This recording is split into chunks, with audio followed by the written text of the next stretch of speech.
Салам достор.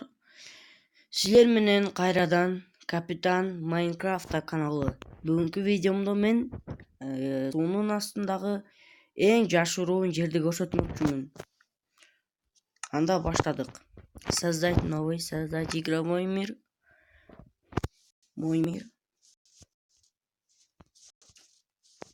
Подводный мир. Творческий. И ключ генерации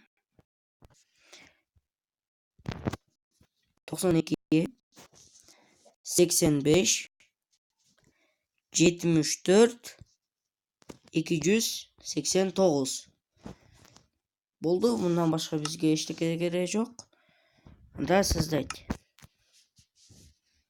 Менин каналыма жазылып, лайк басып койгонду унутпаңыздар.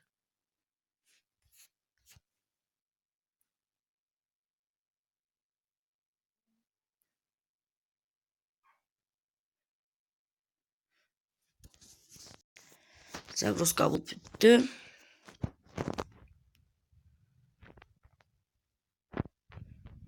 Биз мындай жерге келебиз. Бизге биринчиден зеленочное зрение керек. Аны ичебиз. Андан кийин мына бул жерди карайбыз. Мына карасак, бул жерде биринчиден корабль бар экен. Бул кораблдын ичине кирсек, бул жерде сундук бар. Бул жерде карта сокровищ бар.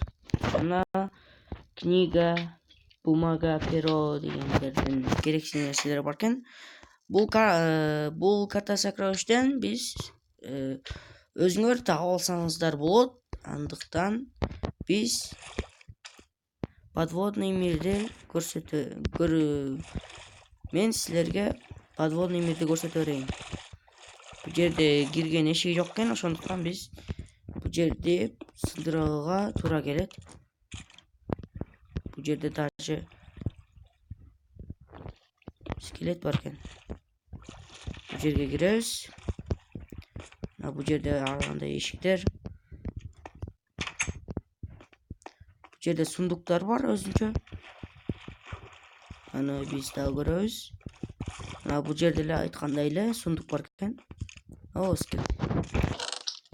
Бул жерде золотой слиток жана хлеб бар экен. Андан ары кетсек, бул жерде дагы сундук бар экен. Мунун ичинде железный ботинки, железный слиток и жемчуг края бар экен.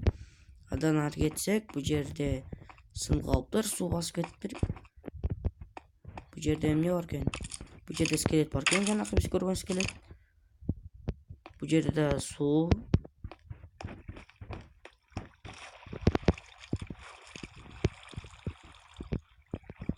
Учпайынча бул жерден кечке жүрө берткенбиз, андыктан учушуга туура келет экен.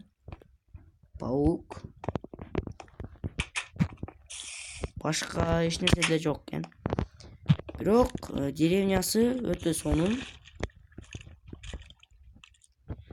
Бул деревня суунун үстүндөгү деревня. Өзүңүздөр көргөндөй. Мына жердин баары булыжник. Бул жерде жителдер бар экен. Бул жерге выживание ойносо жакшы болот. Бул жерде дагы бир остров бар экен.